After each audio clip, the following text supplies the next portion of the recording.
Hey, you know what's kind of neat, just in modern times? Just the fact that, I don't know, like in the past with civil unrest or, like a tyrant government overreaching with its powers, a country segregating its citizens, there was no Facebook, there was no Twitter, Instagram, TikTok, there was no internet back then. Like there wasn't a minute-to-minute record of what people were saying and doing and thinking the way there is now.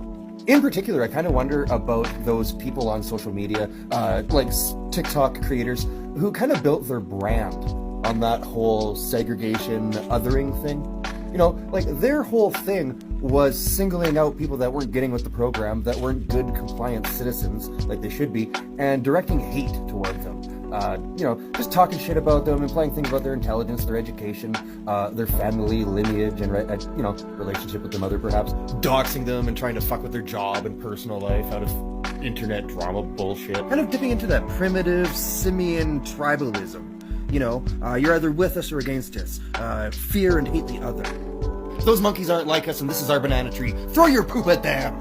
Like, there's some really bad stuff out there, and it's all out there in a very public way, and it's going to be really kind of tough to extricate yourself from that kind of hate.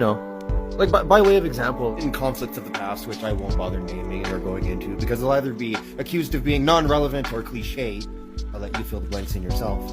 Like, I imagine there's probably a lot of people who, when it became pretty fucking clear that the bad guys had lost, it was probably pretty easy to just go, oh yeah, no, I was cheering for the good guys the whole time.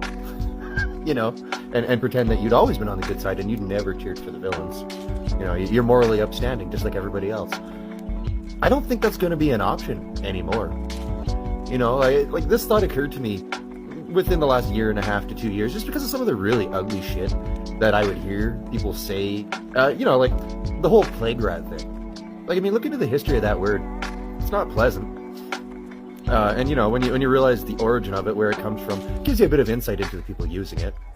Just people saying that I hope you get sick, I hope your family loses everything, I hope you're homeless on the street, I hope they kick your door down and jam a needle in your neck, I hope they round all of you people up and keep them on an island somewhere away from the rest of us good people. I hope you lose your job, I hope you lose your kids, I hope you lose everything you have, I hope they freeze your bank account, I hope you go to jail, and you deserve it. That's all going to be a matter of public record now. It's all on the interwebs. The internet keeps receipts. It's going to be really kind of interesting just seeing how this all plays out, because right now, anybody that's hung out this long that isn't on the same side of the political aisle as me, right now would be the time that you're going to want to go back into your social media and start deleting a bunch of shit.